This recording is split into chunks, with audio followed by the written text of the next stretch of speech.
अस्सलाम वालेकुम to everyone, hope you are doing well. Pak study 1000 MCQ series, आज हमारा लेक्चर नंबर 28 है। इससे पहले 1 to 27 आज चीज़ डिस्कस हो चुकी है विद एसोसिएशन के साथ। ये हमारा एक सफ़र है 2016 से 2025 जो आहिस्ता आहिस्ता अपनी मंजिल की तरफ इंशाल्लाह पहुंच रहा है। इसके साथ जी के जियोग्राफी की भी और करंट अफेयर की भी आपको सीरीज़ मिल सकती है, और वो भी इंशाल्लाह रिज्यूम जल्दी हो जाएगी। आपके बार बार के जो क्वेश्चन आ रहे हैं वो इंशाल्लाह जल्दी रिज्यूम हो जाएगी। बाकी आप सब दोस्तों से ये रिक्वेस्ट है कि चैनल को लाइक शेयर और वीडियो को सब्सक्राइब चैनल को सब्सक्राइब कर दिया करें। जी, आज का हमारा फर्स्ट क्वेश्चन है कि Titu Mir struggle for the freedom against. तो टीटू मीर की जो स्ट्रगल थी फ्रीडम की, वो किन के अगेंस्ट थी? तो वो हिंदू ज़मींदार थे और ब्रिटिश कॉलोनियल सिस्टम, ये इन दोनों के खिलाफ मतलब उनकी स्ट्रगल थी। हिंदू ज़मींदारों का उस वक्त जो था पूरा होल्ड था, इसी तरह ब्रिटिश कॉलोनियल सिस्टम। तो टीटू मीर चाहते थे कि इन दोनों से जो है वो आज़ादी मिल जाए। टीटू मीर का जो असल नाम था वो क्या था? तो असल नाम आपसे पूछा जाता है, सैयद मीर निसार अली आपका असल नाम था। ठीक है, असल नाम का पता होना चाहिए आपको इनका। सैयद मीर निसार अली जो है वो आपका असल नाम था। और आपकी जो पैदाइश है वो आप जो वो है 1782, और 1832 में आपकी मतलब ऑलमोस्ट डेथ हो जाती है। तो ये इनका नाम था, और इनकी स्ट्रगल जो थी हिंदू जमींदार और ब्रिटिश कॉलोनियल सिस्टम के खिलाफ थी। नेक्स्ट हमारा क्वेश्चन है कि in which year was the national anthem approved in the parliament. तो ये 1954 में पार्लियामेंट से अप्रूव होता है। इसकी ड्यूरेशन 80 सेकंड्स है। बाकी इसकी जो सारी डिटेल्स हैं कि किसने ये कब किया, कैसे किया, फिर जलंधरी साहब ने इसकी क्या कंपोज की, तो ये सारी चीज़ें हमने ऑलरेडी डिस्कस कर दी हैं इसके हवाले से। तो ये आपने लाजमी इसको प्लेलिस्ट में जाके देख लेनी है इसकी डिटेल। जी, नेक्स्ट हमारा क्वेश्चन है कि इन 1945 one Indian National Army was form by. तो 1941 में हमने ये बताना है कि जो इंडियन नेशनल आर्मी थी, ठीक है, वो उसके जो फाउंडर थे वो कौन थे? तो वो सुभाष चंद्र बोस थे इसके फाउंडर।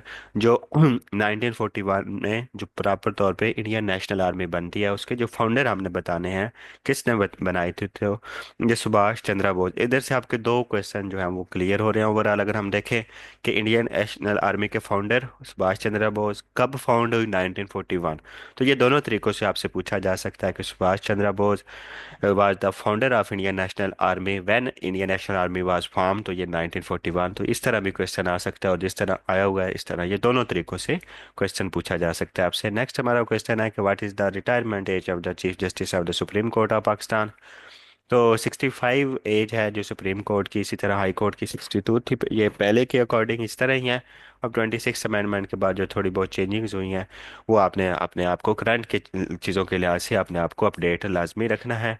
ठीक है, अब 3 साल उसका टेन्योर किया है, या 65 ईयर्स एज।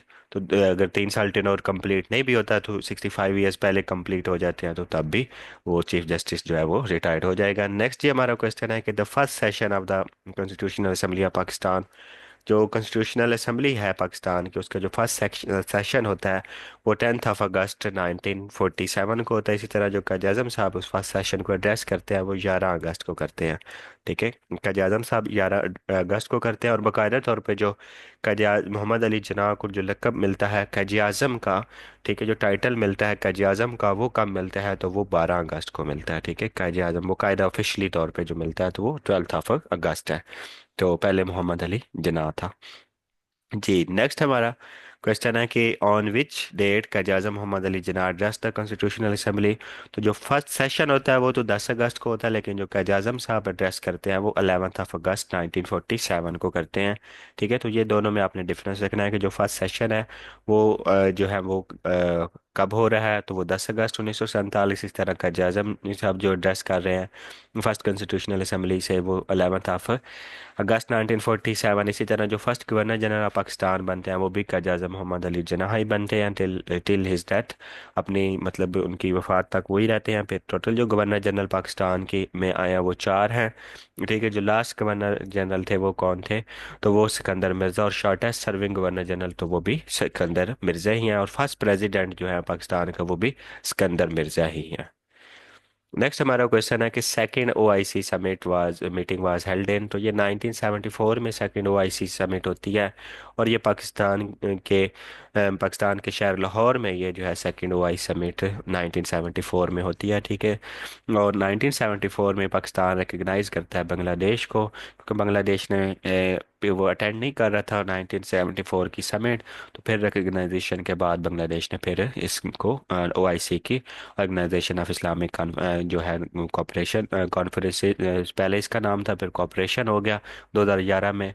और ये 25 सितंबर 1969 को ये फॉर्म होती है ओआईसी के। अगर हम देखें कि ये कब फॉर्म होती है, तो ये 25 सितंबर 1969। तो ये मोरक्को में मतलब इस का फार्म होता है। इसका हेडक्वार्टर जो है वो जद्दा में है, जद्दा सऊदी अरेबिया में ओआईसी का हेडक्वार्टर है, ठीक है। तो बाकी ओआईसी की डिटेल आप प्लेलिस्ट में जाके देख सकते हैं। नेक्स्ट ये हमारा क्वेश्चन है कि which country has the maximum deaths per million population due to covid 19। Covid 19 की वजह से अगर हम डेथ देखें, तो यूएसए की जो है ना, यूएसए में सबसे ज़्यादा हुई थी। सेकंड नंबर पे जो था वो ब्राज़ील था, और थर्ड नंबर पे इंडिया में सबसे ज़्यादा डेथ हुई थी। तीसरे नंबर पे इंडिया, सेकंड पे ब्राज़ील, और फर्स्ट पे जो सबसे ज़्यादा डेथ हुई है कोविड 19 की वजह से, तो वो कौन था, वो जो है वो यूएसए था, ठीक है। अभी तो इसके काफ़ी वेरिएंट को आ चुके हैं, 4 के करीब। नेक्स्ट ये हमारा क्वेश्चन है CPEC, China Pakistan economic corridor is circumvented to which sea. तो ये अरेबियन सी के को सरकमवेंट करता है, मतलब उसके साथ साथ ये सब अरेबियन सी को कवर कर रहा होता है। CPEC stand for China Pakistan economic corridor. ये ऑफिशियली तौर पे जो लॉन्च होता है वो 2015 में होता है, जब शी जिनपिंग पाकिस्तान का विजिट करते हैं। वैसे जो इनफॉर्मल होता है वो 2013 में हो जाता है, जब नवाज शरीफ चाइना में जाते हैं, ठीक है। और बाकी ये BRI जो बेल्ट एंड रोड इनिशिएटिव है, उसका एक ये प्रोजेक्ट है सी पैक। और सी पैक में जो इकोनॉमिक जोन है वो 9 है, ठीक है। बाकी सी पैक की डिटेल इसके प्ले लिस्ट की फर्स्ट वीडियो में आपको कंप्लीट डिटेल मिल जाएगी। जी, नेक्स्ट हमारा क्वेश्चन है कि when did Benazir Bhutto became the prime minister for the second term. जो सेकंड टर्म ये प्राइम मिनिस्टर बनती हैं वो आपने बताना है। तो वो 1993 में जो है, 1993 से लेकर 1996 तक जो है आप सेकंड टर्म के लिए प्राइम मिनिस्टर रहती हैं। आपकी जो फर्स्ट टर्म है वो कब स्टार्ट होती है, तो वो भी इस हवाले से हमें पता होना चाहिए। तो जो फर्स्ट टर्म है वो सेकेंड दिसंबर, फर्स्ट टर्म जो है वो 2 दिसंबर 1988 से लेके जो 6 अगस्त 1990 तक है, ठीक है। आपकी जो फर्स्ट टर्म है वो 2 दिसंबर 1988 से लेके 6 अगस्त 1990 तक है। सेकंड टर्म 1993 से 1996 तक है।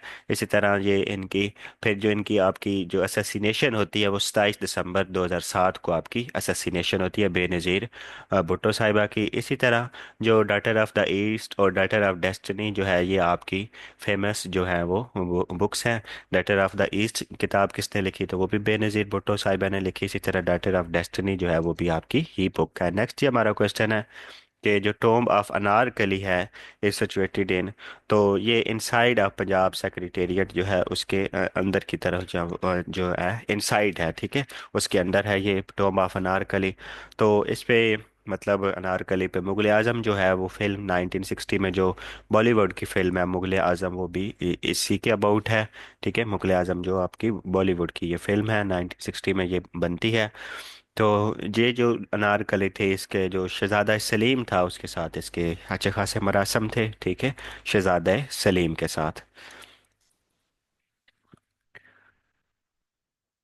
और ये चीज़ें आपको इनके हवाले से पता होनी चाहिए। इनका जो टॉम है, मकबरा है, वो इनसाइड ऑफ पंजाब सेक्रेटेरिएट है। नेक्स्ट ये हमारा क्वेश्चन है कि ex prime minister Nawaz Sharif concluded accord between provinces of water dispute in which year. तो ये 1991 में उन्होंने अकॉर्ड जो है ये किया है। 1991 में ये अकॉर्ड होता है, ठीक है। 1991 में, ठीक है। ये प्रोविंसेस के दरमियान जो वाटर इशू जो रिजॉल्व होता है वो 1991 में होता है। वो क्योंकि उस वक्त ये 1990 तक बेनज़ीर भुट्टो साहिबा जो है वो रहती हैं PM। और फिर उसके बाद 6 अगस्त 1990 की उनकी हुकूमत टपल्ड हो जाती है 1988 से 1990। फिर उसके बाद जो PM बनते हैं वो नवाज शरीफ होते हैं। तो नवाज शरीफ जो है उन्होंने फिर ये प्रोविंसेस के मांग जो है वाटर रिकॉर्ड का इशू, उस वाटर रिकॉर्ड करवाया, मतलब ये इशू डिस्प्यूट जो था वाटर पे वो रिजॉल्व करवाया। नेक्स्ट ये हमारा क्वेश्चन है मुस्लिम परसेंटेज इन पाकिस्तान तो जो मुस्लिम परसेंटेज है वो ऑलमोस्ट 97% जो है वो मुस्लिम परसेंटेज है पाकिस्तान में। तो ये बड़े क्लोज ऑप्शन दिए हुए हैं, इसलिए 97 जो है वो मोस्ट अप्रोप्रिएट ऑप्शन है इन गिवन ऑप्शन में। ठीक है, 96.65 भी आपको मिल सकती है, लेकिन जो अप्रोक्सीमेट हम करेंगे तो वो 97 ही है। जो 97 आपने इसका फिर जो अगर आपके पेपर में आता है तो आपने इसको करेक्ट कर लेना है। नेक्स्ट जी हमारा क्वेश्चन है कि when Allama Iqbal became the president of all India Muslim League. तो इलामा इकबाल का प्रेसिडेंट बनते हैं 1930 में, और इलामा इकबाल का जो खुतबा इलाहाबाद है वो कब है, वो भी 1930 में इलाहाबाद में ये खुतबा दिया आपने, तो वो कब दिया, वो भी 1930 में ही दिया। ठीक है, तो 21st सेशन था मुस्लिम लीग का, उसमें आपने ये खुतबा दिया, खुतबा इलाहाबाद 1930 में। और आपकी जो पैदाइश है वो 8 नवंबर 1870 है, और 21 अप्रैल 1938 में आपकी डेथ होती है। ठीक है, इस तरह आपने इंपॉर्टेंट बुक्स लिखी हैं। जो सबसे पहली बुक है इल्मुल इक्तिसाद, वो 1903 में पहली दफ़ा पब्लिश होती है। इसी तरह हरमगान एजाज, वो जो आपकी डेथ के बाद वो फ़ारसी और उर्दू दोनों लैंग्वेज में है।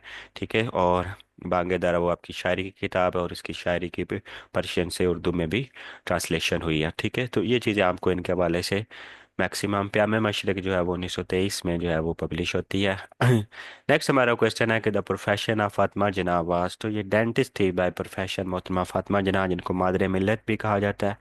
जुलाई 1967 में आपकी डेथ होती है, और जुलाई 1893 में आप पैदा होती हैं। कैद आजम साहब की आप सिस्टर थी मादरे मिल्लत भी। और पॉलिटिकल 1965 के इलेक्शन में आपने फिर अयूब खान के खिलाफ इलेक्शन लड़ा था। बेसिक डेमोक्रेसी बेस्ड जो इलेक्शन था 1965 का, और 1967 में आपकी डेथ होती है। और बाय प्रोफेशन जो आप थी वो डेंटिस्ट थी। जी। नेक्स्ट हमारा क्वेश्चन है what is the total area Pakistan in square kilometre. जो अकॉर्डिंग टू न्यू सर्वे है 2020 में, जो पाकिस्तान का न्यू सर्वे होता है उसके अकॉर्डिंग वो ये 8,81,913 किलोमीटर 913 किलोमीटर स्क्वायर है, यानी स्क्वायर किलोमीटर है। ठीक है, ये स्क्वायर किलोमीटर है, या किलोमीटर स्क्वायर लिख लें या स्क्वायर किलोमीटर, वो आपकी अपनी चॉइस है।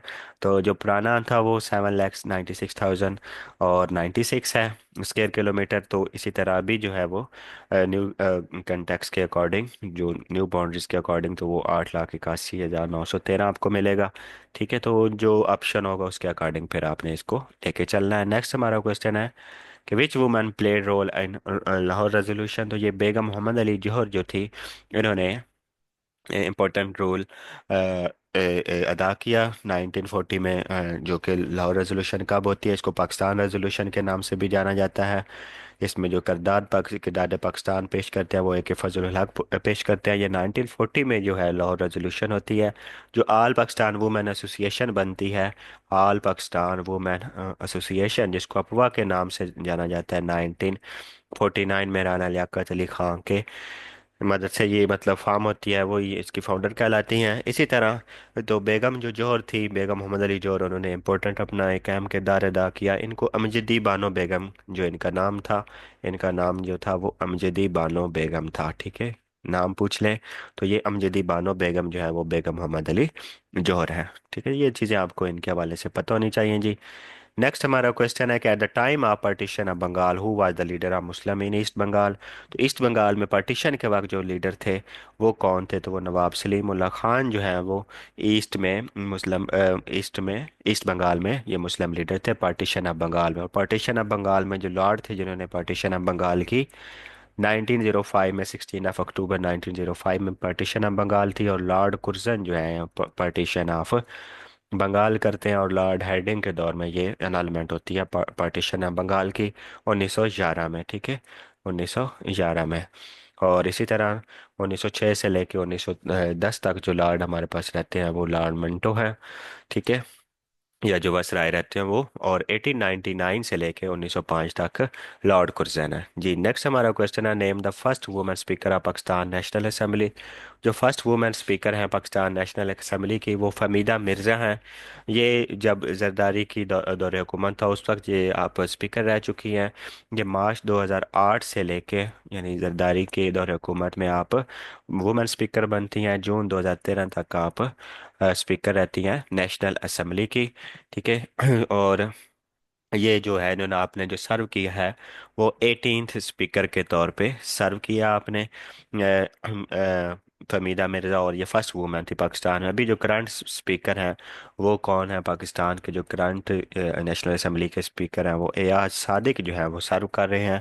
1 मार्च 2024 से आप सर्व कर रहे हैं एज अ स्पीकर एशिया का। मार्च 2024 से आप स्पीकर सर्व कर रहे हैं। और फमीदा मिर्ज़ा जो है उन्होंने 18 स्पीकर के, और ये प्रोविंशियल कोऑर्डिनेशन में रही हैं अभी 2018 से 2022 तक। नेक्स्ट ये हमारा क्वेश्चन है कि first poet of Urdu language, तो ये अमीर खुसरो जो है ये फर्स्ट पोएट है उर्दू लैंग्वेज के। 13 सेंचुरी के ये पोएट माने जाते हैं। 1253 में आप पैदा होते हैं और 1325 में आपकी डेथ होती है। ठीक है, ये उर्दू लैंग्वेज के फर्स्ट मतलब सब कॉन्टिनेंट में पोएट माने जाते हैं। आप जो एसोसिएट थे किसकी कोर्ट से एसोसिएट थे? तो आप अलाउद्दीन खिलजी के कोर्ट से एसोसिएट थे। ठीक है, अलाउद्दीन खिलजी, जो खिलजी डायनेस्टी के अलाउद्दीन खिलजी साहब थे, आप उनसे एसोसिएट कोर्ट के साथ जो एसोसिएशन थी, मतलब उनके दरबार में आप शायर थे। ठीक है, अलाउद्दीन खिलजी के दरबार में। नेक्स्ट ये हमारा क्वेश्चन है कि how many seats for reserve in national assembly for Muslims in Lucknow pact. तो लखनऊ पैक्ट में जो है वो 1/3 सीट्स हैं मुस्लिम्स के लिए लखनऊ पैक्ट में। ठीक है, जो रिजर्व की गई थी। लखनऊ पैक्ट लखनऊ में 1916 में होता है। और मुस्लिम्स और हिंदूज़ की जो अलाइन पीरियड रहता है वो 1916 से 1922 तक, इसको अलाइन पीरियड कहते हैं, मतलब बिल्कुल एक दूसरे से मशवरा करके चलने वाला पीरियड। तो 1916 में लखनऊ पैक्ट होता है। और मुस्लिम की जो रिप्रेजेंटेशन थी वो कितनी थी असेंबली में? रिजर्व सीट जो मुस्लिम के लिए रखी गई थी वो डिसाइड किया गया था 1/3, लेकिन बाद में अनफॉर्चुनेटली ऐसा नहीं हो सका, लेकिन लखनऊ पैक्ट में ऐसा ही था। नेक्स्ट है कि the civil disobedience movement led by Mahatma Gandhi in the year. तो जो सिविल डिसोबीडियंस मूवमेंट है वो महात्मा गांधी उसको लॉन्च करते हैं और लेड करते हैं। ठीक है, क़यादत उसी की वही करते हैं। ये 1930 में होती है। तो स्टार्टेड बाय जो डंडी मार्च है उससे ये स्टार्ट होती है। ठीक है, डंडी मार्च है इसी का ही स्टार्ट है। और ये 60 ला के डंडी मार्च जो है वो 60 ला के जो थे उसके रिलेटेड था। तो 60 ला आपने ब्रो की है। ये 12 मार्च, ठीक है, 12 मार्च 1930 में ये है जो स्टार्ट होती है। ये और इसी तरह अगर हम देखें तो आपने जो ब्रोक की है वो साल्ट लाज जो है वो ब्रोक किए। ठीक है, महात्मा गांधी साहब ने। और इसी तरह देखें तो सत्याग्रही जो पीपल थे आपके साथ, वो कितने पीपल थे? सत्याग्रही पीपल जो थे वो 79 पीपल जो थे वो आपके साथ कंट्रीब्यूशन में थे इस मार्च में। सत्याग्रही लोग जो थे वो कितने थे? वो 79 पीपल जो थे वो आपके साथ थे। ठीक है, तो ये चीज़ें आपको पता होनी चाहिए। इसकी जो ब्रोक आउट होता है वो सिविल डिसोबीडियंस मूवमेंट का वो डंडी मार्च की रीजन बनता है। जी नेक्स्ट हमारा क्वेश्चन है मस्जिद मोहब्बत खान इज लोकेटेड इन। तो ये मोहब्बत खान जो मस्जिद है वो पेशावर में लोकेटेड है। और वज़ीर खान जो मस्जिद है, वज़ीर खान वो कौन? हाँ, तो वो लाहौर में है। ये दोनों जो मस्जिदें हैं ये 17th सेंचुरी की मास्क हैं। 17वीं सदी में ये बनती हैं दोनों मशरक़ें। जो मोहब्बत खान है इसकी जो कंप्लीशन होती है वो 1670 में इसकी कंप्लीशन होती है। और जो इसी तरह जो वज़ीर खान मस्जिद लाहौर में है ये 1634 में ये इसकी मतलब इनागुरेशन होती है, स्टार्ट होता है। और 1641 में जो है ना वो इसकी कंप्लीशन होती है। 1641 में इसकी कंप्लीशन होती है वज़ीर खान। और वज़ीर खान कहाँ है? ये मस्जिद लाहौर में है। ठीक है, ये चीज़ें आपको इस हवाले से पता होनी चाहिए। जी नेक्स्ट हमारा क्वेश्चन है कि the major source of energy in Pakistan. तो ये हाइड्रो इलेक्ट्रिसिटी भी आपको मिल सकता है। तो हाइड्रो इलेक्ट्रिसिटी से फिर जो ऑयल एंड गैस है वो अकॉर्डिंग टू गिवन ऑप्शन वो आपको मिल सकता है। जी हाइड्रो इलेक्ट्रिसिटी भी हाइड्रो एनर्जी जो है तो एनर्जी वो आपको मिल सकता है हाइड्रो एनर्जी। लेकिन यहाँ गिवन ऑप्शन में फिर ऑयल एंड गैस जो है वो उसको आपने करना है जो पाकिस्तान में मेजर सोर्स है एनर्जी का। तो इसी तरह जो सुई के मकाम पे जो पाकिस्तान को गैस का ज़ख़ीरा मिलता है वो 1952 में बलूचिस्तान में। नेक्स्ट हमारा क्वेश्चन है third battle of Panipat which took place on 14th of January 1761 was between. तो जो थर्ड बैटल होती है पानीपत, टोटल तीन बैटल्स होती हैं पानीपत। पानीपत जो है वो इंडिया की स्टेट जो हरियाणा है वहाँ ये पानीपत का मैदान है, पानीपत लोकेटेड है। फर्स्ट जो बैटल होती है वो 1526 में होती है पानीपत की, बाबर और इब्राहिम लोदी के दरमियान। सेकंड जो होती है वो 1556 में होती है इसी तरह हुमायूं के दौर में। और जो थर्ड बैटल होती है वो मराठास और अहमद शाह अब्दाली के दरमियान, ये 1761 में होती है, 14 जनवरी 1761 में। ये टोटल तीन बैटल्स हैं पानीपत की, तो ये तीनों का आपको पता होना चाहिए जी। नेक्स्ट ये हमारा क्वेश्चन है कि on 9 November 1877 who was born which is also known as poet of east भी कहते हैं जी उनको। 1877 9 नवंबर। ये इलामा इकबाल जो है, इलामा इकबाल साहब जो है वो 9 नवंबर 1877 को बॉर्न होते हैं। काजा साहब 25 दिसंबर 1876 है।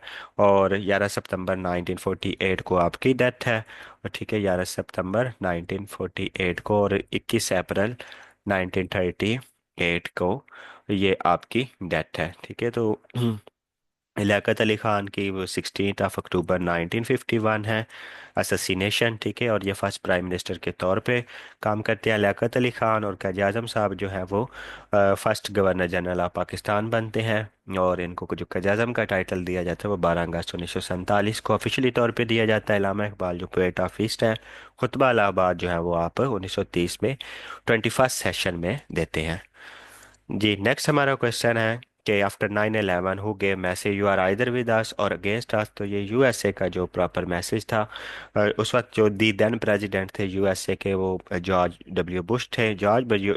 बुश ने ये स्टेटमेंट दी थी। ठीक है, उस वक्त के जो प्रेसिडेंट है वो, अभी जो करंट प्रेसिडेंट है वो कौन है, वो डोनाल्ड ट्रंप है। 47 प्रेसिडेंट के तौर पे सर्व कर रहे हैं, उनकी सेकंड टर्म के तौर पे वो आप सर्व कर रहे हैं। तो ये प्रेसिडेंट रहे हैं जी जॉर्ज डब्ल्यू बुश। अगर हम देखें तो ये 2001 से 2009 तक आप प्रेसिडेंट रहे हैं। आप 43rd प्रेसिडेंट के तौर पे आपने सर्व किया है। ठीक है, 43rd प्रेसिडेंट के तौर पे आपने सर्व की है। और इनकी जो अभी जो इनकी पार्टी थी, अगर हम वो देखें तो वो रिपब्लिकन पार्टी से आपका ताल्लुक था।